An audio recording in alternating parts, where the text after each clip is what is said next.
Les Anneaux de Pouvoir. J'ai fini les Anneaux de Pouvoir saison 2 hier soir. Et en vrai, bah, j'ai plutôt bien aimé la saison 2. J'ai plutôt bien aimé la saison 2. Il y a des trucs, surtout dans... Attention, je vais spoiler des trucs, hein, je préviens. Donc si vous voulez pas être spoil la saison 2, parce que je vais parler d'un truc qui se passe dans le dernier épisode. Donc, mais c'est un truc qui était un peu cramé. Hein. Mais bon, au cas où, je préviens, je vais spoiler. Mais ouais, du coup, il y a des trucs qui étaient plutôt évidents. Autant la fin de la saison 1, avec Halbrand qui était Sauron finalement, je l'avais pas vu venir, mais parce que c'était pas très logique. C'était bizarre comment ça arrivait et tout, c'était vraiment chelou. Autant là, dans la saison 2, bah la révélation du dernier épisode, j'étais en mode... Bah ouais, enfin depuis l'épisode 1, je m'en doutais quoi. Depuis l'épisode 1 de la saison 1 quoi. Parce qu'en fait, on découvre que l'étranger, donc le mec qui a atterri avec la météorite dans la saison 1, c'est Gandalf. Waouh, quelle surprise! Personne s'y attendait, vraiment. Non mais vraiment, ça... évidemment que c'était Gandalf. Gandalf qui rencontre en plus les Hobbits, donc qui sont les pieds velus, les Harfoot, qui plus tard trouveront la comté. Il y a même une mention de la comté dans le genre, dans le sens où ils cherchent leur terre promise, et en fait leur terre promise c'est la comté quoi. Ils la décrivent même carrément et tout. C'est juste qu'ils l'ont pas encore trouvé. C'était évident que c'était Gandalf, parce que Gandalf il a toujours eu un lien avec les Hobbits, donc ça expliquerait son lien avec les Hobbits qu'il a plus tard. Ça c'était pour le coup plutôt évident. Bon, le pourquoi il s'appelle Gandalf, c'est vraiment... parce que les Hobbits, ils l'appellent Grand Elfe, parce que bah ils ont jamais rencontré d'elfe, donc ils l'appellent Grand Elfe, et donc il s'est appelé Gandalf. Quand j'ai entendu le Hobbit l'appeler Grand Elfe, j'étais en mode ah, je vois. C'est donc par là qu'on va. On nous refait donc une Hodor. Hodor, Hodor. Mais bon, pas vraiment décevant, ouais, puisque bah c'était cramé depuis. Ça fait 16 épisodes que c'est cramé, et il y a 16 épisodes dans la série, donc bon.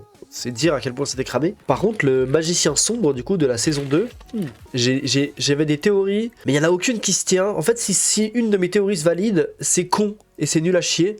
Je me suis dit, ça peut être Saruman, mais sauf que c'est bizarre de foutre Saruman en méchant à ce moment-là de l'histoire, parce que Saruman n'est pas méchant à ce moment-là. Saruman, il est corrompu plus tard. Il me semble, hein. J'ai pas la science infuse sur Seigneur des Anneaux pour le coup, j'avoue que... Mais... il me semble que Saruman est corrompu bien plus tard, et corrompu encore, c'est un grand mot, en fait, il est corrompu, mais il cherche à lutter contre Sauron, en fait il cherche à devenir un nouveau Sauron, quoi, dans l'idée. Et il me semble qu'il est pas corrompu au début, il me semble qu'il est même bon au début. Ou alors, je me suis dit, ça peut être le roi sorcier d'Angmar. Donc un des 9. Mais le roi sorcier d'Angmar, c'est un humain, il me semble. En tout cas, je crois pas que ce soit un Ishtar, parce que si le roi sorcier d'Angmar, c'est un Ishtar, bah il est au niveau de Sauron, quoi. Donc ce serait bizarre. Enfin, je sais pas. Il me semble que c'est un humain. Encore une fois, je suis pas sûr de moi. Mais si c'est bien un humain, le roi sorcier d'Angmar, ce serait pas logique que. Enfin, je serais pas logique qu'un Ishtar devienne le roi sorcier d'Angmar, je crois. J'ai des trucs où je me pose des questions. D'ailleurs, faut que je cherche. Khazad-dûm, est-ce que c'est le nom de base des mines de la Moria? Khazad-dûm? Ah, Khazad-dûm Moria, ok. Khazad-dûm, ah ça veut dire demeure des nains d'ailleurs, Khazad-dûm. Ah oui, donc Khazad-dûm devient la Moria effectivement plus tard, d'où le Balrog qu'il y a dans Khazad-dûm, c'est logique. Le truc c'est que, moi je peux pas m'empêcher de trouver des incohérences, je suis pas sûr que ce soit des incohérences, hein. Peut-être que je me trompe, mais par rapport à Khazad-dûm qui deviendra plus tard la Moria avec le Balrog dedans, le fait qu'on ait déjà vu le Balrog dedans, qu'on sache qu'il y a le Balrog, que même Durin l'ancien se fait tuer par le Balrog, et que Durin le jeune, du coup, voit le Balrog, ça veut dire que tout le monde sait qu'il y a un Balrog dans Khazad-dûm. Donc pourquoi Gimli, quand il débarque dans la Moria, dans la communauté de l'anneau, il est en mode « Non, ils ont creusé trop profond sous la montagne, non, mon dieu, ils ont tué tous les miens et tout !» Je suis en mode bah oui, mais ça fait genre... 500 ans qu'on sait qu'il y a un Balrog dans la Moria, du coup, enfin dans Khazad-dûm. Donc j'ai pas bien compris ça, mais peut-être que je me gourre, peut-être qu'en fait ils ont essayé de récupérer Khazad-dûm plus tard, et que c'est donc après, en cherchant à reconquérir Khazad-dûm, que là, ils ont été tués. C'est peut-être ça. À part ça, je kiffe les nains des Anneaux de Pouvoir, et je les kiffais déjà dans la saison 1, et je les kiffe toujours dans la saison 2. J'adore le thème musical des nains, je le trouve overstylé. Et d'ailleurs, de manière générale, faut qu'on parle de la musique des Anneaux de Pouvoir. On peut dire ce qu'on veut de la série, mais déjà elle est belle, mais surtout la musique est incroyable. Je trouve que les musiques sont vraiment trop bien, notamment la musique de 3 anneaux pour les elfes, 7 pour les nains et 9 pour les hommes.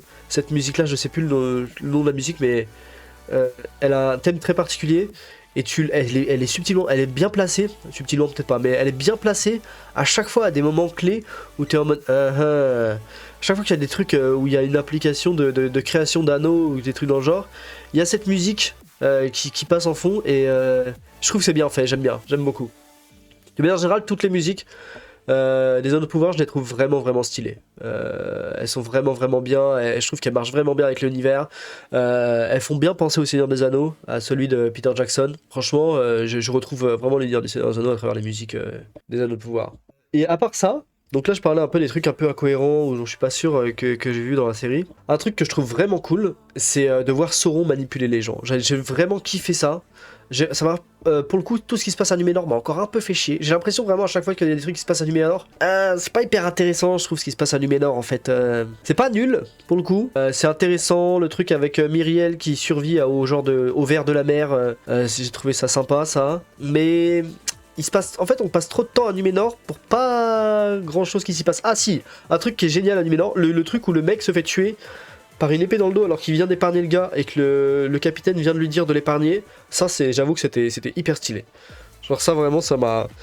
J'avoue que je l'avais pas trop vu venir et quand c'est arrivé j'étais en mode oh putain, genre en fait j'ai eu un peu des feels de Game of Thrones ou genre de trucs où t'es pas habitué trop à ça dans le Seigneur des Anneaux en vrai, et j'ai bien kiffé. Une autre scène comme ça que j'ai vraiment bien kiffé, c'est Sauron qui manipule Celebrimbor et qui fait comme ça un tout petit coup de la main comme ça et qui pousse Celebrimbor à balancer la meuf par-dessus le rempart. Putain, quand il a cette scène là, j'ai eu pareil un peu oh, j'ai été surpris quoi, je m'y attendais vraiment pas. Et c'était le cri de la meuf et tout qui tombe enfin que tu suis depuis le début de la saison, même avant, tu viens déjà dans la saison 1, donc c'était un personnage assez important quand même cette meuf. Je me souviens plus de son nom mais c'est un personnage assez important. Putain, il la balance comme ça du haut des remparts, elle s'écrase dans les orques et les orques il la transperce et tout, il la déglingue. Mort horrible, super rapide et tout, tu t'y attends pas du tout. En plus c'est Celebrimbor qui la pousse, manipulé par Sauron, mais personne sait qu'il est manipulé par Sauron. Même lui est pas certain, il a l'air d'avoir un doute de est-ce que c'est lui qui l'a vraiment poussé ou pas. Cette scène elle a vraiment bien marché sur moi, j'ai trouvé vraiment très stylé. Et à part ça, tous les passages de Sauron qui manipule Celebrimbor, qui est en train de manipuler tout le monde autour de lui et tout, j'ai vraiment kiffé. Je trouve que toute cette saison 2 là, à chaque fois qu'on voit Sauron qui manipule, en fait je trouve ça cool de voir que Sauron il s'appelle le trompeur, on l'appelle Sauron le trompeur, de Deceiver en anglais, et c'est pour une très bonne raison, c'est que le danger de ce mec, c'est pas sa force, c'est son intelligence et sa perfidie et sa capacité de manipulation quoi, parce que tu vois qu'il a pas du tout besoin d'user de la force ou d'une armée immense ou quoi que ce soit pour en fait faire tomber les hommes en esclavage et manipuler les gens et détruire des vies quoi. Parce qu'il le fait très bien en étant tout seul, infiltré en Eregion, en train de manipuler Celebrimbor et tous les elfes de l'Eregion. Il manipule même les orques pendant ce temps-là, de Hadar et tout. Enfin bref, il manipule tout le monde. Tout le monde sait qu'il est en train d'essayer de les manipuler, mais tout le monde joue quand même dans la paume de sa main en permanence. Et ça c'est... En vrai c'est stylé, enfin, c'est Sauron, c'est le Sauron que je voulais voir quoi. J'ai trouvé ça vraiment très classe. Mais ouais, je trouve que ça, Sauron, c'est pour moi c'est vraiment le point fort de la saison 2 que j'ai trouvé. C'est Sauron, j'ai vraiment kiffé Sauron quoi. J'ai trouvé vraiment machiavélique comme on veut que Sauron le soit, enfin comme on a toujours imaginé Sauron. En fait, dans la saison 1, elle l'a presque humanisé, et là à la saison 2, la saison 2 elle a fait le chemin inverse en fait. Elle l'a vraiment dépeint comme le monstre qu'il est, mais il nous manipulait presque nous aussi, le spectateur, en fait, à des moments tellement... il semble honnête, il semble tellement honnête quand il manipule les gens, que même pour moi, en tant que spectateur, j'avais des moments où presque j'avais envie de le croire, quoi. Donc je trouve que c'était vraiment très bien fait. Et voilà quoi, ouais, le gros point pour moi c'est ça, c'est Sauron. Ah, la mort de la mère de Théo au tout début, j'imagine que c'est parce que l'actrice elle est partie. Autrement, ce serait bizarre de ne pas l'avoir montré à l'écran. Parce qu'à la mort d'un personnage comme ça qui a été très important dans la saison 1 et qui meurt entre les deux saisons, bon, t'es en mode ouais, ok. Je pense que c'est parce que l'actrice est partie ou un truc dans le genre quoi. C'est dommage mais bon, si l'actrice est partie, l'actrice est partie. Je sais pas, ce que j'ai des trucs à rajouter là-dessus. Du coup, toute cette saison 2 se concentre très clairement sur les anneaux de pouvoir quoi. La saison 1 c'était nous mener, c'était poser les bases pour nous mener à la création des anneaux. Et la saison 2, c'est vraiment 8 épisodes de création d'anneaux et des anneaux qui sont distribués dans le monde et qui commencent à corrompre les gens, quoi. Et là, dans la saison 3, je pense que ça va être les royaumes des hommes qui vont commencer à tomber sous le joug de Sauron, parce qu'à mon avis, il va aller distribuer les 9 anneaux au Nazgûl, du coup. Et donc, on va obtenir les 9. Et ça, je suis pressé de voir, j'avoue, un peu des personnages comme le roi sorcier d'Angmar avant qu'ils deviennent corrompus et tout. Je suis curieux de voir ce qu'ils peuvent faire avec ça. Je trouve qu'il y a des incohérences bizarres, mais en même temps, j'ai trouvé que la saison 2 faisait quand même un bon boulot. Donc, de manière générale, je suis quand même plutôt satisfait de cette saison. Et voilà, j'imagine que les anneaux de pouvoir vont se terminer par la défaite de Sauron. Ou si ça se termine pas par la défaite de Sauron, ça se terminera par la création de l'anneau unique peut-être. Et ensuite un épilogue peut-être en accéléré pour la défaite de Sauron, ou je sais pas trop. Mais j'imagine mal qu'ils fassent 10 saisons, quoi, parce que là ils ont déjà créé tous les anneaux, il y a que l'unique qui a pas été créé encore. Je pense que Sauron peut corrompre une partie de la Terre du Milieu en une saison là encore, en distribuant ses anneaux. Et je dirais que saison 4-5 on serait sur de la guerre, quoi. La guerre pour la Terre du Milieu et puis la défaite de Sauron. Je pense que s'ils font plus, ça va probablement être trop. Après, c'est vrai qu'il faut qu'on voit Numénor être détruite, parce qu'il me semble que Numénor est détruite du coup, plus tard.